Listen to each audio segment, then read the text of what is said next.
علامہ اقبال کہتے ہیں میں نے سارا دین پڑھا ہے، سارا قرآن پڑھا ہے، میں نے بنظر غائب جب ساری چیزوں کو دیکھ لیا تو اقبال کہنے لگے میں اس نتیجے پہ پہنچا ہوں کہ مغز قرآن روح ایمان جان دین۔ بھائی اقبال، میں کسی عالم کی بات کرتا تو لوگوں نے شاید رویہ اور اختیار کرنا تھا، وہ لوگ جس پر اکثر مکاتب فکر اعتبار کرتے ہیں۔ اقبال کہنے لگے مغز قرآن روح ایمان جان دین۔ لفظوں پہ غور کریں، مغز یعنی سارے قرآن کا مغز، روح ایمان یعنی ایمان کی روح، اور جان دین یعنی سارے دین کی۔ آپ دیکھیں ترتیب، مغز قرآن روح ایمان جان دین۔ اقبال جلدی بتاؤ وہ کیا ہے؟ تو اقبال کہنے لگے ہست حب رحمت للعالمین، ہست حب رحمت للعالمین، مغز قرآن روح ایمان اور جان دین۔ ہست حب، کہنے لگا میں تو سمجھا ہوں کہ قرآن کا مغز ایمان کی روح اور دین کی جان اگر ہے تو نبی پاک کی محبت کا نام ہے، رسول اللہ کی محبت کا نام ہے، نبی پاک کی محبت کا نام۔ حضرت عمر فاروق رضی اللہ تعالیٰ عنہ سے بڑا تو اصول پسند کوئی نہیں نہ ہوگا، یعنی بہت بڑا چودھری بھی اگر اپنے گلی کے اندر، حضرت ابو سفیان جیسے لوگ مسلمان ہو گئے، کلمہ پڑھ لیا، اور جناب ابو سفیان رضی اللہ تعالیٰ عنہ نے اپنے گھر کے اندر نہ تھوڑی سی سامنے اینٹیں رکھ کے جگہ بنا لی، تو حضرت عمر کو پتہ چلا تو فرمایا جیسے بنائی ہے ویسے وہ کھیڑو بھی، آپ نے لوگوں کا رستہ تنگ کر دیا۔ اصول پسند آدمی، اصول کی بات آئے تو بیٹے کو بھی معافی نہیں، کسی کو معافی نہیں، بڑے اصول پسند تھے۔ ایک دن لوگوں نے کہا عمر تو بڑا اصول پسند ہے، پر یہ مسجد نبی کی گلی میں جو نبی پاک کے چچا حضرت عباس کا پرنالہ لگا ہوا ہے اور وہ سب لوگوں کے کپڑے کیچڑ سے بھر دیتا ہے، وہ پرنالہ نہیں نظر آتا؟ گلی میں لگا ہے۔ اب تو ہمارے پرنالے اور طرح کے ہیں نا، تو جو حرم شریف میں آپ میزاب رحمت ہے وہ دیکھا نا آپ نے، وہ پرانے زمانے میں جو لوہے کے پرنالے ہوتے تھے، تو وہ واقعی پوری گلی جو تھی نا وہ گزر کوئی نہیں سکتا تھا، اتنا اچھا شاوڑ ہوتا ہی کوئی نہیں تھا جتنا وہ ہوتا تھا، وہ بڑا تگڑا قسم کا پرنالہ ہوتا تھا، تو کوئی شے نہیں گزر سکتی تھی بڑی دیر تک۔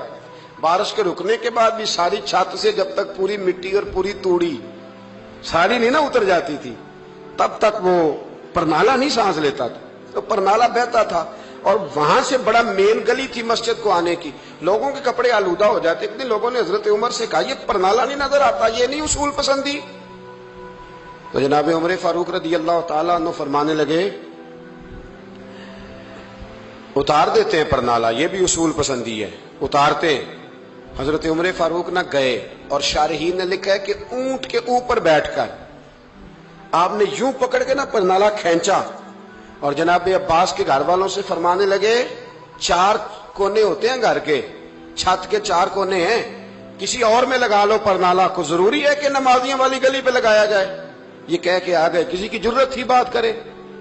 حضرت عباس آئے تو لوگوں نے آ کے کہا کہ عمر نے پرنالہ کھیڑ دیا اور فرمایا کہ 4 کونے کہیں اور لگا لو، تو حضرت عباس مسکرائے۔ لوگوں نے کہا مسکراتے کیوں ہو؟ فرمانے لگے کوئی مسئلہ نہیں، عمر خود آ کے لگا کے جائے گا، جیسے وہ کھیڑا ہے ویسے۔ لوگوں نے کہا وہ عمر ہے، عمر کو بدلنا اور اس کی بات کو بدلنا، اور اتنی جرت کہ وہ لگا کے جائے، جس بندے کو دیکھ کے شیطان گلی کا رستہ بدل جاتا ہے، آپ اس کی بات کر رہے ہیں۔ فرمایا میں نے کہہ دیا نا عمر لگائے گا، تو انشاءاللہ عمر لگائے گا۔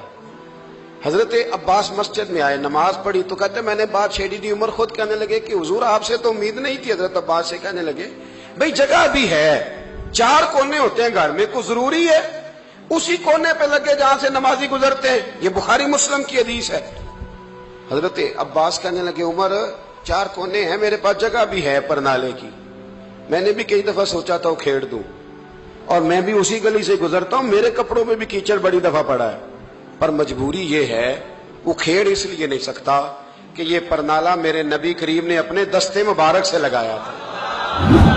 فرمایا میں مکان بنا رہا تھا، چھت بنا رہا تھا، تو حضور اچانک آ گئے، اور کئی لوگ گواہ ہیں اس کے، رسول کریم تشریف لائے اور نبی پاک علیہ السلام نے فرمایا لاؤ چچا تھوڑا میں بھی کرتا ہوں، اور پھر میرے نبی کریم صلی اللہ تعالی علیہ وسلم نے اپنے دستے مبارک سے یہ پرنالہ لگایا تھا،